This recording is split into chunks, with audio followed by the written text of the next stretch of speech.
बकायन नीम। देखिए बकायन नीम की पहचान ये है, ये बकायन नीम है। इसका भी पेड़ बहुत बड़ा हो जाता है अगर काटा ना जाए, अभी छोटा है।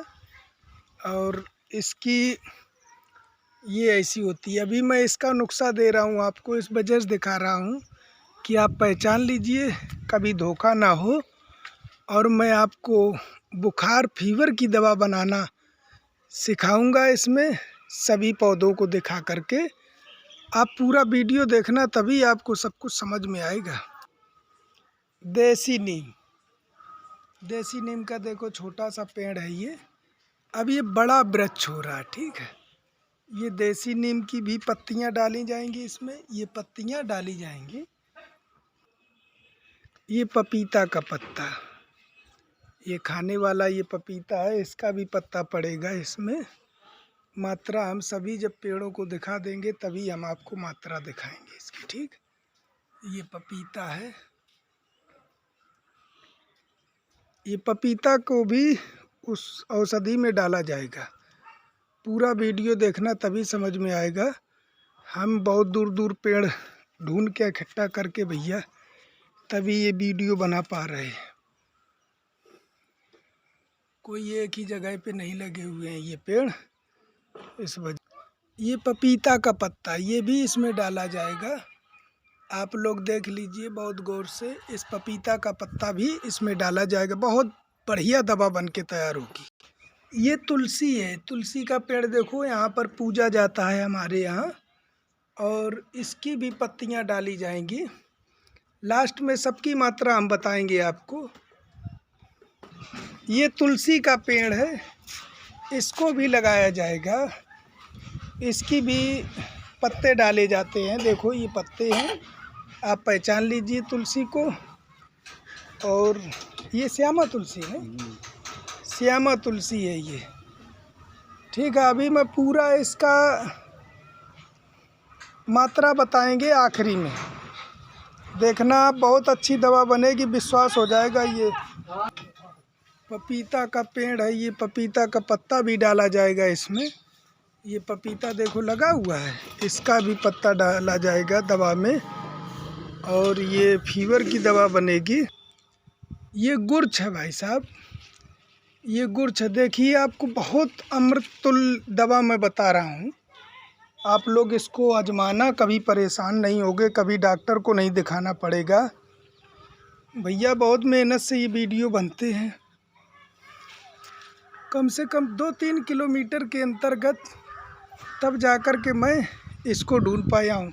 लेकिन एक बात समझने की है, अगर ये गुर्च, गिलोय जिसको बोलते हैं, ये गिलोय गुर्च और गिलोय घनवटी वगैरह रामदेव की भी आती है, बहुत से आयुर्वेदिक पद्धति से बनाए जाते हैं, वो गिलोय यही है, इसी के रस से दवाइयाँ बनती हैं। और इसको अगर लेना तो नीम के पेड़ में जो छैली मिले, नीम के पेड़ में अगर छैली मिले तभी लेना। इसको तोड़ोगे जब, ऐसे तोड़ना तो ये लिबलिबाएगा, ऐसे लिबलिबाता है ये, देखो ये लिबलिबाता है। जब इसको तोड़ना तो लिबलिबाएगा ये, ठीक है। ये देखो इसके फलियां लगने लगी हैं, ये फल लगे हैं, यही गुर्च है। अमृता बोलते हैं इसको आयुर्वेदिक में, गुर्च गिलोय अपनी भाषा में हम लोग गुर्च बोलते हैं, और लिखा पढ़ी में इसको गिलोय कहते हैं। ये देखो है ना, ये ऐसा है ना, ये गुर्च है। ऐसा ना हो कि दूसरी कोई चीज़ आप तोड़ लेना और डाल देना, कहना कि आराम नहीं मिला है, तो ऐसा मत करना। इस वजह से मैं सब कुछ दिखा रहा हूँ। इसी का ये बीज है, देखो है ना, ऐसा है। जब इसकी लकड़ी काटोगे तो ये मान लीजिए ऐसी लिबलिबाएगी, देखो है ना। ये अमृता बोलते हैं, गिलोय बोलते हैं, गुर्च बोलते हैं। लेकिन इसको नीम के ऊपर जो छैलती हो, जैसे ये नीम के ऊपर छैला हुआ है, ये अमृत का काम करेगा। जो नीम के ऊपर छैल गया है, ये देखो ऐसे करके जाता है, अमृता गुर्च इस तरीके जाता, देखो जा रहा है। ये अमृत का काम करेगा, यही काम करेगा आपको। नीम के ऊपर चढ़ा हुआ गुर्छ ही काम करेगा आपको दवाइयों में, ठीक है। बेलपत्री का ये पेड़ है, देखो ये बेलपत्री हो गया, बेलपत्री है ना ये। अगर किसी को बुखार हो, अगर किसी को बुखार हो और कभी ना उतरता हो, हमेशा बना रहता हो, तो ये जड़ी बूटियों को देख लीजिए, फिर हम आपको आगे जानकारी देंगे, ठीक है।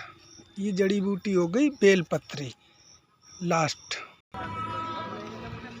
ये बकायन नीम है, इसकी आप अगर अकेले बनाना तो 5 पत्ती बकायन नीम की, 5 पत्ती देसी नीम की, 5 पत्ती बेलुआ की, आधा पत्ता पपीता का, 10 पत्ती तुलसी की, 1 मीटर गुर्च डालना है और 1 लीटर पानी को खौलाने के बाद जब 1 पाव बच जाए तो उससे 2-2 ढक्कन सुबह शाम पीना है और आपको 100% बुखार उतर जाएगी। ये बकायन की पहचान देखिए, ऐसा ना हो कि आप कोई भी नीम ले लीजिए। नीम 2 ही काम आती, एक बकायन, एक शुद्ध देसी नीम, ठीक है। और इसकी छाल ये है, ऐसी छाल होती है बकायन नीम, देख लो।